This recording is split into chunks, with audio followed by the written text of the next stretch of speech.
After years of grinding away as a land survey inspector in the bustling sprawl of Southern California, Jack Thompson finally called it quits. Retirement beckoned like a siren's song, and he cashed in his savings for 23 acres of raw, untamed land in northern Nevada, slice of heaven where the nearest neighbor was a distant mirage, or so he thought. He poured his energy into transforming the place, renovating the old house with his own hands, rigging up solar panels for off-grid living, erecting a sturdy fence to keep out wandering critters, and building a shed for his tools. Peace and solitude were his rewards, far from the traffic jams and office politics. But tranquility has a funny way of attracting trouble. Bordering his property was Sun Mesa Estates, a cookie-cutter HOA community where manicured lawns and matching mailboxes screamed conformity. Jack figured the boundary lines were clear as day his deed said Sabbath. He hadn't counted on Susan Reynolds, the self-appointed queen bee of the HOA. She showed up one sunny afternoon, pie in hand, flashing a smile that didn't reach her eyes. "Welcome to the neighborhood," she cooed, introducing herself as president. "We're all about community here." Jack nodded politely, accepted the pie, and thought that was the end of it. It wasn't. Susan kept coming back, dropping off newsletters about community standards and gentle reminders to spruce up his rustic setup. Soon, the suggestions turned into snide comments. His house color clashed with the desert palette. His mailbox looked outdated. His gravel driveway was an eyesore.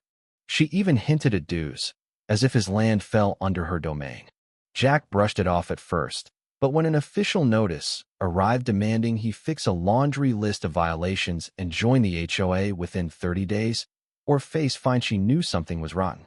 Digging into the attached map, Jack's blood ran cold. The property line had been redrawn, snaking right through his acreage and claiming a chunk for Sun Mesa.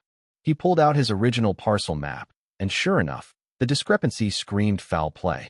Susan's own house sat squarely on 800 square feet of his land in blatant encroachment. Furious, he called in an old buddy, Mike, a seasoned surveyor. Mike brought GPS gear and a drone, scanning every inch. The report was damning, undeniable intrusion. Jack double-checked with the county assessor's office, no permits, no easements, nothing legal.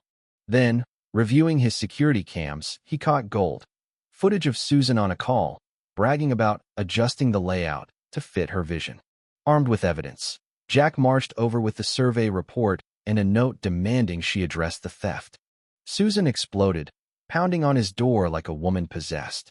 "This is ridiculous," she shrieked, denying everything before pivoting to wild claims of verbal permission from the previous owner. When that flopped, she offered to rent the land for pennies, of course. Jack shut her down cold. "This ends now," he said, slamming the door.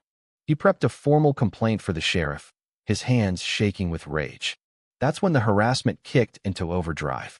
Trash piles appeared overnight on his property, rotting garbage. Old furniture caught crystal clear on camera, with Susan's hired handyman as the culprit. She blasted HOA emails accusing Jack of being a disruptive outsider, violating non-existent rules. He filed an incident report, and the sheriff hauled in the handyman, who spilled like a leaky faucet. Susan paid him to dump it, hoping to force Jack out. Neighborhood whispers turned vicious, painting Jack as the villain in HOA newsletters that twisted facts into a smear campaign. More footage emerged. Susan directing a contractor to shift boundary markers under cover of night, her voice hissing orders like a snake. Jack had enough.